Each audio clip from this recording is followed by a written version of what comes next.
Olá, bom dia, boa Páscoa, cada um na sua toca. Os coelhinhos ficam quietinhos, mas que sejam bastante felizes no dia de hoje. Hoje, 12 de abril de 2020, queria contar para vocês que hoje fazem mais ou menos, não, hoje fazem exatamente 15 anos que eu lancei este livro, Operação Araguaia. Esse é o trabalho da minha vida, sempre foi a menina dos meus olhos e um trabalho que eu tenho muito orgulho, porque fui a primeira pessoa que publicou, a segunda pessoa que publicou os arquivos secretos da guerrilha, mas a primeira pessoa que descobriu todos os arquivos da guerrilha, inclusive de todas as campanhas realizadas na guerrilha do Araguaia. A guerrilha do Araguaia, desculpem, para quem não conhece, foi um movimento armado que foi organizado pelo PCdoB, Partido Comunista do Brasil, no sudoeste do estado do Pará, na tríplice divisa Pará, norte de Goiás, hoje Tocantins, e Maranhão. E eles tinham o objetivo de fazer uma guerrilha nos moldes da Guerra Popular Revolucionária de Mao Tse-tung. Eles tinham a ideia de sair do interior para as capitais e isso no caminho ir cooptando guerrilheiros para conseguir invadir as grandes capitais. Eu nem preciso dizer que isso não aconteceu, porque primeiro, nosso povo é pacífico e segundo, o povo que morava na região do Araguaia era um povo bastante simples, humilde, pessoas que tinham ido para aquela região fugindo da seca, principalmente da seca do Nordeste, e estavam lá tomando posse de uma terrinha, de uma casinha, com alguma coisa para comer, para caçar, sabe? Com aquele riozão bonito lá. E, enfim, pessoas que não tinham instrução e muito menos vontade de entrar em uma guerra. Por que entrar numa guerra? Uma guerra que eles nem sabiam do que se tratava.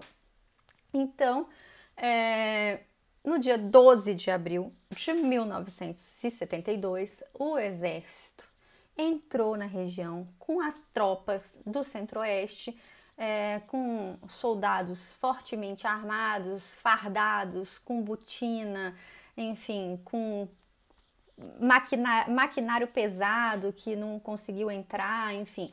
Foi uma operação um pouco turbulenta, que não teve muito sucesso, mas o primeiro sucesso que eles tiveram foi, no dia 18 de abril, terem prendido o José Genuíno, que entregou o armamento do pessoal que fazia parte do grupo dele, do destacamento dele.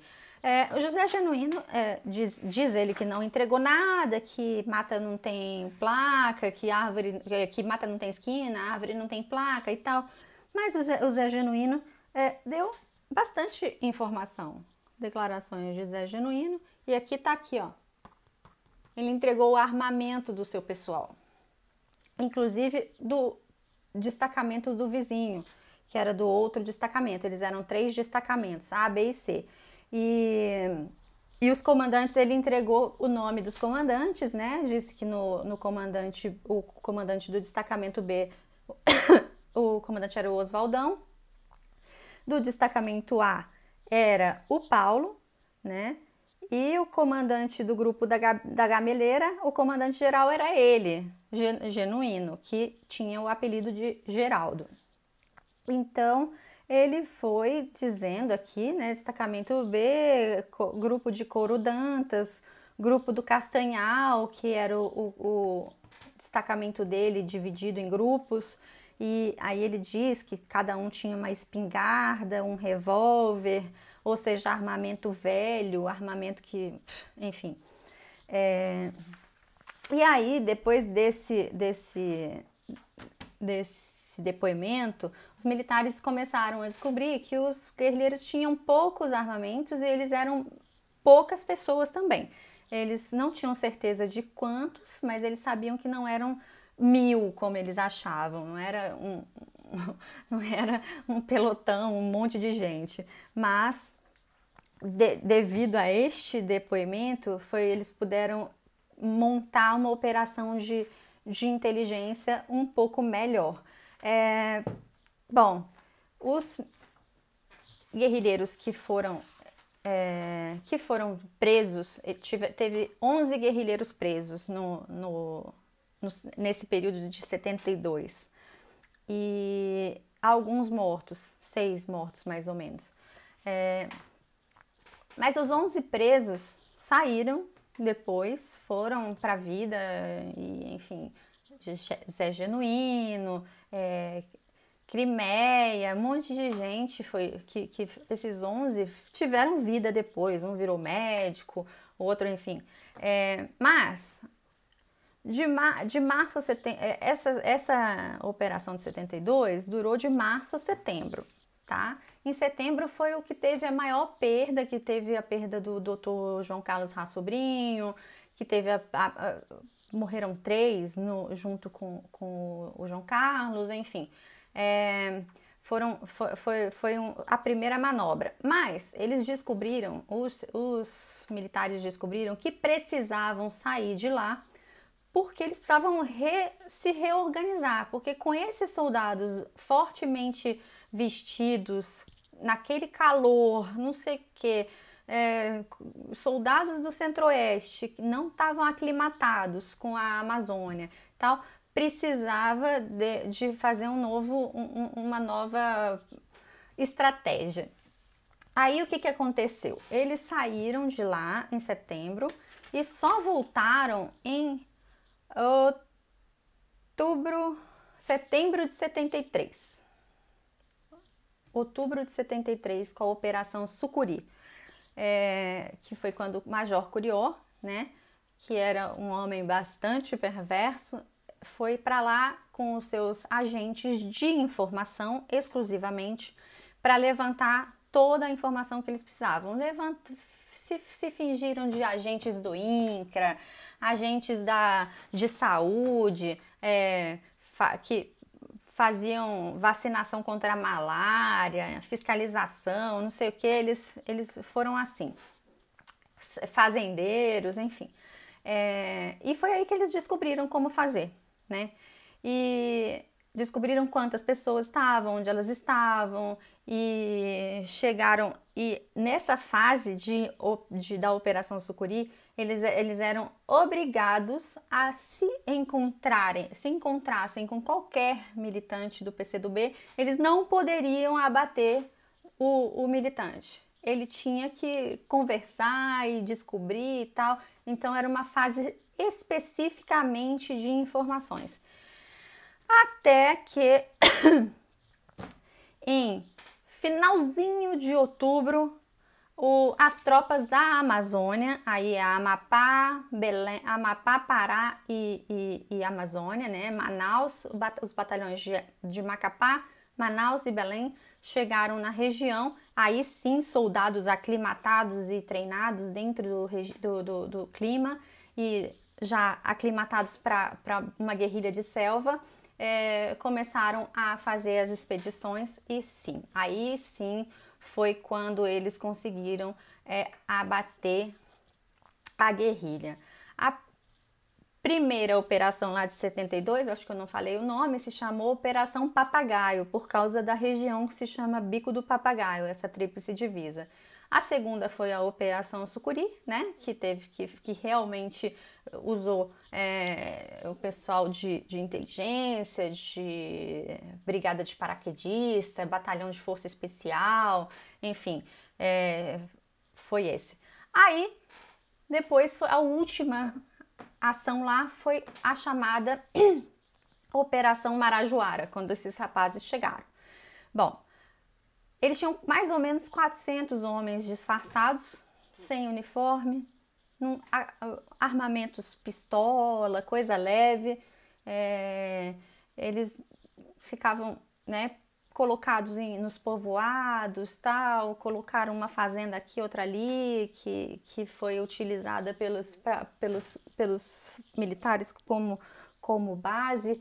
e enfim, eles trocavam os rapazes, um pouco voltava para Marabá, que era a base militar deles, ia para Marabá, depois voltava para a selva, e enfim, nesse momento, os militantes do PCdoB foram começando a ficar completamente cercados, porque os militares começaram a compreender que eles fugiam a pé, entravam nas casas dos camponeses, comiam ou recebiam a alimentação no meio de uma plantação. Aí eles começaram a queimar as plantações das pessoas para tirar primeiro a comida, né? E segundo também o esconderijo. E a gente, se você pesquisar na internet, você vai ver muitas histórias sobre a guerrilha do Araguaia, mas todas pelo viés esquerdista.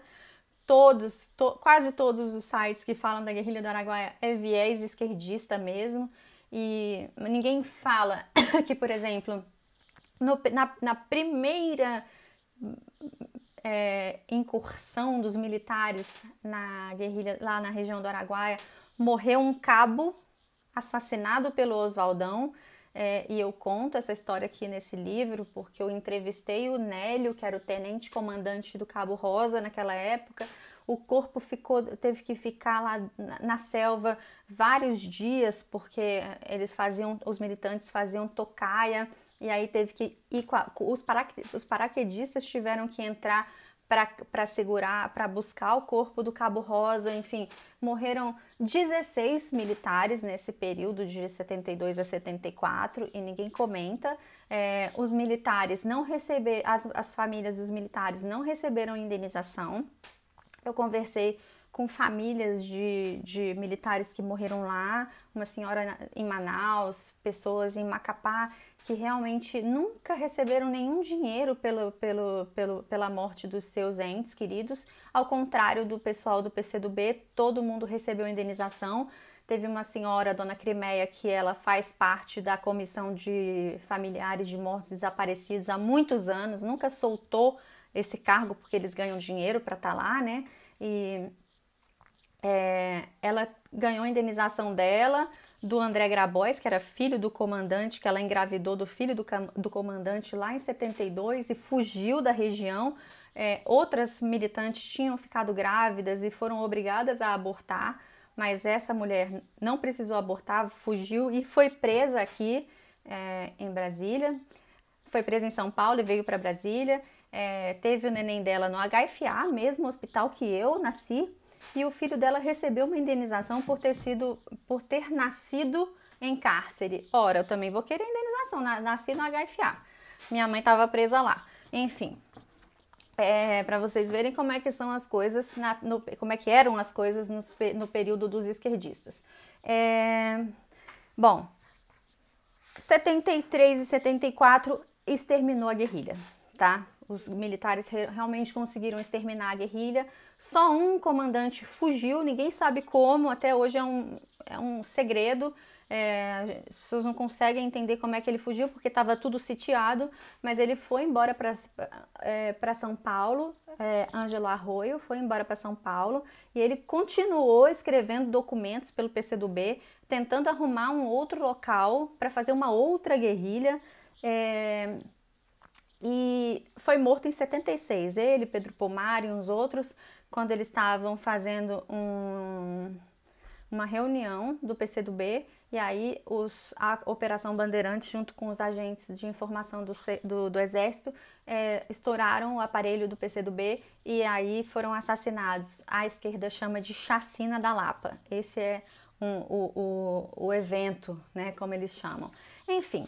Aí eu queria contar para vocês um pouco disso aqui, né, que tem tudo aqui, né, dentro desse livro, ó, os documentos militares que eu fiquei mais de 10 anos captando, recebendo, telex, folha mesmo, documento confidencial, secreto, enfim, olha, para contar a história como ela é. Os militares, quando eu estava trabalhando nisso, aqui, essa aqui é a mulher do Genuíno, ó, Ryoko Kayano. ficaram muito bravos comigo, achando que eu ia fazer um trabalho falando mal deles, mas eu usei os documentos como uma questão de, como se fosse um esqueleto do livro, e fui contando as histórias das pessoas junto, inclusive a dos militares que morreram, os combatentes, né, do exército. Aqui, ó.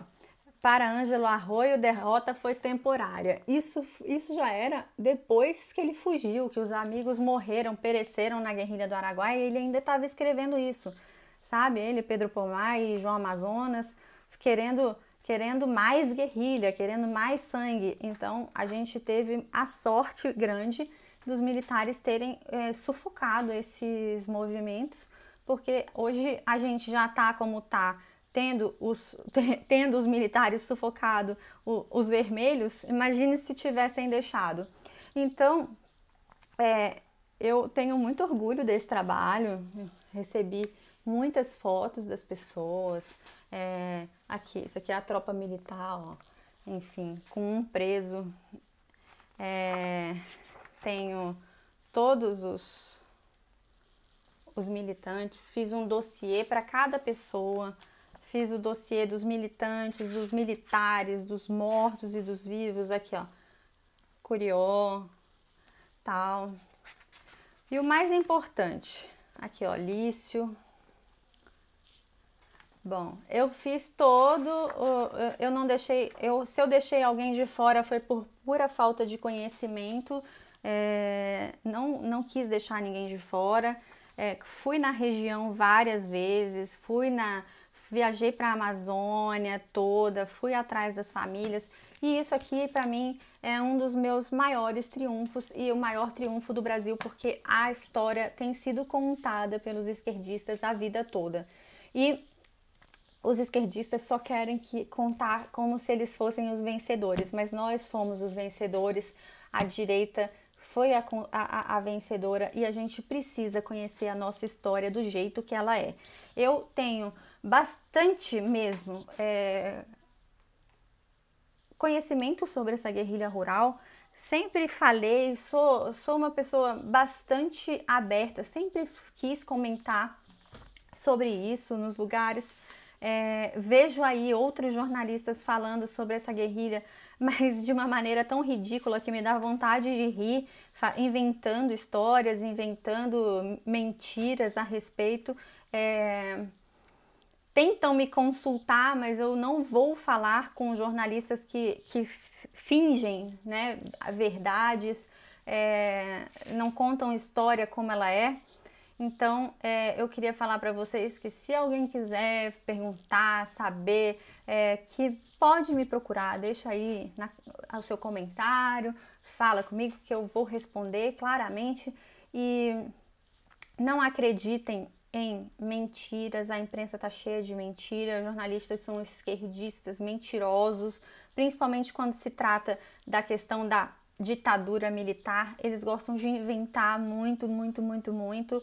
E aqui, por exemplo, nesse livro tem todas as coisas que vocês, se quiserem saber, para vocês saberem. Então, documentos, depoimentos, tudo. Inclusive os militares gostaram do livro.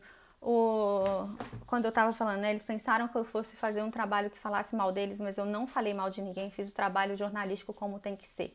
Então, inclusive esse cidadão que eu convidei, que me chantageou para escrever comigo, só me atrapalhou, não escreveu nada, trouxe 2 ou 3 matérias. Ele vive aí dizendo que essa pesquisa é a pesquisa da vida dele. Mentira, é um esquerdista do PCdoB. Falou para o general Heleno que isso aqui foi a pesquisa da vida dele. Mentira, eu trabalhei sozinha. E foram 3 anos com a geração e 7 anos sozinha, que eu nem conhecia ele. Então, se ele fala, se vocês virem alguma coisa desse cidadão humano, é mentira, ele não sabe, se ele sabe, ele estudou agora. E eu trabalhei sozinha, gosto muito desse livro, é meu orgulho. E o segundo livro se chama Sem Vestígios, são os resquícios dessa pesquisa e, claro, os manuscritos de um agente secreto do Centro de Informações, que deixou coisas, fitas gravadas, escritas, e deixou com a viúva dele que procurou a geração que me deu esse documento para fazer. Ou seja, me sinto muito honrada em conversar sobre esse assunto, em conversar sobre a história do Brasil, porque a história do Brasil é muito maltratada e a gente precisa tratá-la bem. No mais é isso, Feliz Páscoa e deem o seu like, se inscrevam no canal, compartilhem e qualquer coisa eu tô por aqui para responder as dúvidas. Um abraço!